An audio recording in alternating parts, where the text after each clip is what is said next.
গণেশ চতুর্থী উপলক্ষে তোমাদের জন্য একটি ছোট্ট টিউটোরিয়াল নিয়ে চলে আসলাম।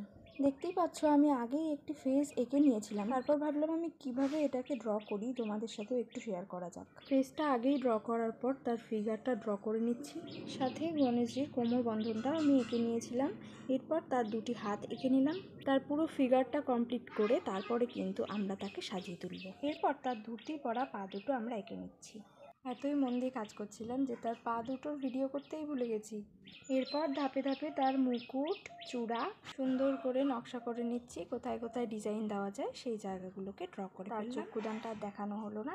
তারপর তাকে আস্তে আস্তে সাজিয়ে তুলছি। নানান ধরনের গহনা পরানোর পর চলে গেলাম তার ধুতির সাজে। ধুতিটা ডিজাইন করতে করতে বলে রাখি, তার ফিগারে কিন্তু আমি তুলি দিয়ে শেড দিয়েছি। এর মাঝে বলে দিই, আমার ক্লাস কিন্তু স্টার্ট হচ্ছে খুব তাড়াতাড়ি। তোমরা যারা জয়েন করতে চাও অবশ্যই করে নিতে পারো। অ্যাডমিশন ওপেন আছে, খুব তাড়াতাড়ি ঝটপট জয়েন করে নাও। তারপর দেখো ওই পাটার মতন এই পায়েও ধুতিতে আমি একই রকম নকশা করে দিলাম।